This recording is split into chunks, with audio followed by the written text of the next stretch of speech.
안녕하세요. 캘리포니아주 노동법 전문 변호사 김혜원입니다. 저는 고용주만을 변호하는 변호사입니다.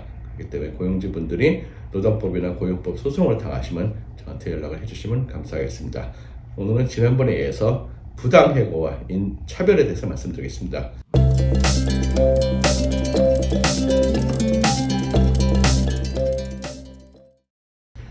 차별, 부당해고, 보복, 이 세 가지는 거의 새쌍둥이라고 생각하셔도 됩니다. 새쌍둥이도 보통 쌍둥이가 아니고 샴 쌍둥이처럼 머리가 다 붙어 있습니다. 그렇기 때문에 부당해고 소송에는 반드시 차별이 있고 차별 소송에는 반드시 보복이 있습니다.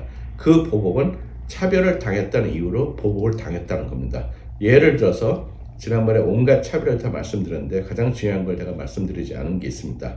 즉 고용주에게 내부자 고발을 했다든지 아니면 고용점을 잘못한 거를 지적을 했다든지 아니면 자기가 무슨 오버타임이나 식사시간 휴식 시간을 못 받았다고 불평을 했다는 이유로 그 보복을 당해서 해고가 됐을 경우에 부당해고가 됩니다. 즉 여러분들 잘 아시는 조승우와 이병헌이 나오는 내부자들처럼 내부자 고발이 있습니다.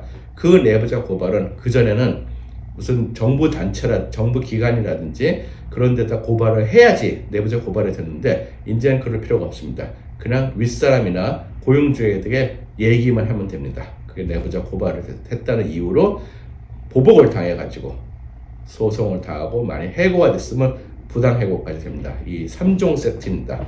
부당해고, 보복, 차별. 그럼 지난번처럼 말씀드렸듯이 미국 내 캘리포니아 주에서는 아무 때나 해고할 수 있습니다. 그러나 해고할 때 타이밍이 중요합니다. 타이밍. 언제 해고를 하느냐. 옛말에 못 떨어지자 새가 날아간다고. 그 타이밍이 중요합니다. 예를 들어서 직원이 와가지고 빠뚜롱 나 임신했어. 그렇게 했는데 이 직원이 뭔가 큰 잘못을 했어요. 그래서 해고를 한 거예요. 근데 임신하고 나서 금방 해고를 했으면 그거는 임신차별로 될 가능성이 높습니다. 그렇기 때문에 해고할 때 타이밍을 꼭 보세요. 타이밍이 굉장히 중요합니다.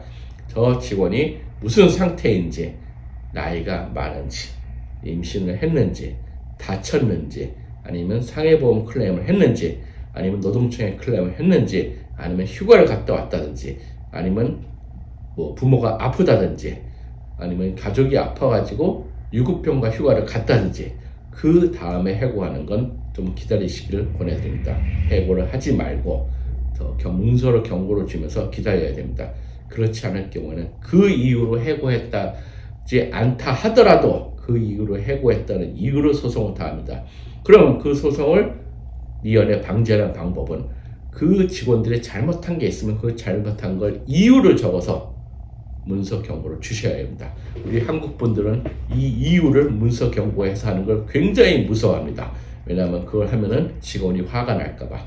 그런데 그걸 안 하고 하면은 더 화가 납니다. 이유를 안 하면. 그걸 잘 모르세요.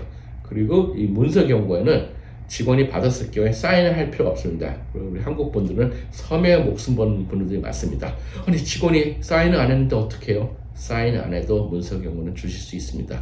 그리고 요즘은 쌍팔년도나 조선시대가 아닙니다. 문서 경고를 꼭 종이로 예쁘게 프린트해가지고 칼라로 프린트해서 주실 필요 없습니다. 텍스트로 주셔도 되고 이메일로 주셔도 되고 여러분들 좋아하시는 카톡으로 주셔도 됩니다. 경고를 주시고 그 이유 때문에 해고한다고 명확하게 밝히는 것이 아까 말씀드린 차별 소송을 벗어날 수 있습니다. 그리고 그렇게 경고를 주실 경우에 어떤 직원은 3번 경고했는데 해고하고 어떤 직원은 4번 경고했는데도 해고 안 하면 안 됩니다. 평형성이 있어야 됩니다. 형평성이. 그렇게 모든 직원들을 딱 맞춰서 컴퍼니 팔레시에 있어서 몇 번 해고 경고를 주면은 해고한다고 하셔야 됩니다. 그리고 이 직원들이 무엇을 했는지 아까 말씀드린 것처럼 차별의 껌덕지가 있는지 아니면 이 직원이 평소에 불평을 많이 했는지 저 이런 경우도 봤습니다. 어떤 직원이 자기들이 해고할 때를 미리 알고 있었어요. 딱 해고되는 날에 고용주한테 와서 나 아프다 그렇게 얘기했어요. 아픈지 안 아픈지도 몰라요. 우리가 나 아프다. 근데도 해고를 했어요. 그러면 의사의 노티스도 갖고 올 필요도 없습니다. 그리고 진짜 아프고 안 아프는 중요하지 않습니다. 그 사람이 아프다고 하는 이상 그 다음에 해고되는 건 그 사람의 장애 차별이 됩니다. 그 사람이 장애자가 아니다 하더라도 아픈 사람을 잘랐기 때문에 해고가 됩니다. 그리고 캘리포니아주 판례에 자기가 상상 임신을 했는데 임신을 했다고 해도 그걸 경우에 잘랐을 경우에 임신 차별이 됩니다. 나중에 알고 보니 임신이 아니었어요.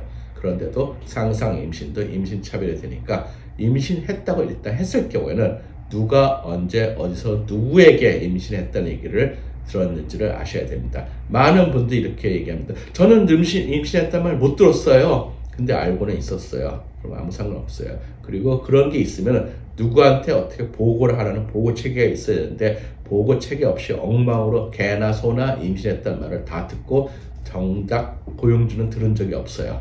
그래도 알고는 있었어요.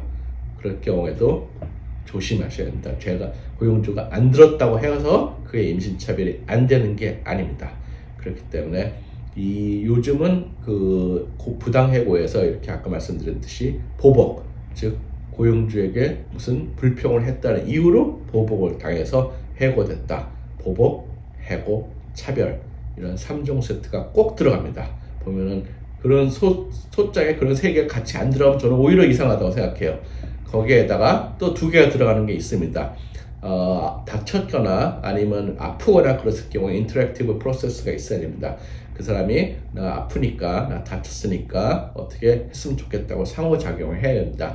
의자에 단둘이 앉으셔가지고 어떻게 했으면 좋겠냐, 어떻게 어코모데이트 했으면 좋겠냐 물어보고, 예를 들어서 무거운 걸 못 든다든지 아니면 오래 앉아 있으면 안 된다든지 아니면 오래 서 있으면 안 된다든지, 그래서 회사 내에서 가능하면 큰 코스트가 없으면 그런 걸 어코모데이트를 해줘야 되고 그 인터랙티브 프로세스를 문서로 보관을 해야 되는데 이걸 모르시는 분이 많기 때문에 아까 말씀드린 보복에다가 차별에다가 부당해고에다가 failure to engage in interactive process에다가 failure to accommodate reasonable accommodation 이 2가지가 또 붙습니다.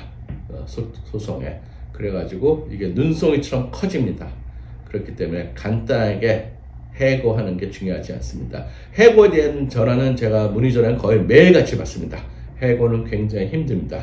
그러나 해고는 당장 하실 필요가 없습니다. 충분히 준비를 하고 해고하시려고 해야 되는데 우리 한국 분들이 감정적으로 막 화가 나가지고 해고했을 경우에 문제가 생기는 거는 해고할 때는 마지막 임금을 그날 주셔야 됩니다. 그러나 막상 해고하고 나니까 떠났어요.